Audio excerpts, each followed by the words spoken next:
তিনি সূক্ষ্মদর্শী, সব জানতা। পৃথিবীর কোন চোখ ওনারা দেখতে পায় না, কিন্তু তার চোখ সবাইরে দেখে। চিল্লায় বলেন তো তিনি কে? সব তিনি দেখতে পান, সব তিনি শুনতে পান। সাত আকাশের উপর সিদরাতুল মুনতাহা, তার উপরে আল্লাহর আরশ, তার উপরে আল্লাহর কুরসি, সেখানে আল্লাহ তাআলা সমাসীন। এই আরশের উপর থেকে আল্লাহ তাআলা জমিনের অতল গহ্বরে, কোন জঙ্গলে, কোন গুহার ভিতরে কোন পিপিলিকাও যদি হেঁটে যায়, আল্লাহ বলে এত উপর থেকে ওই পিঁপড়ার হেঁটে চলার পায়ের আওয়াজটাও আমি আল্লাহ শুনতে পাই। এজন্য কেউ যেটা শোনে না, শোনে কে? কেউ যেটা দেখে না, দেখে কে? কেউ যেটা পারে না, পারে কে? আওয়াজ করে বলেন, আল্লাহ কি আমাদের কাছে না দূরে? আমার বাবা মা আমার যত কাছে, তার চাইতো আমার বেশি কাছের কে?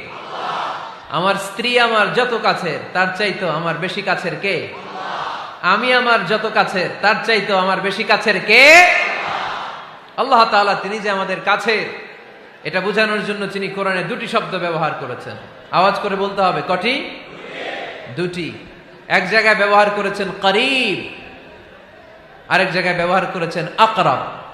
রব্বুল আলামিন বলেন, وَإِذَا سَأَلَكَ عِبَادِي عَنِّي فَإِنِّي قَرِيبٌ أُجِيبُ دَعْوَةَ الدَّاعِ إِذَا دَعَانِ فَلْيَسْتَجِيبُوا لِي وَلْيُؤْمِنُوا بِي لَعَلَّهُمْ يَرْشُدُونَ।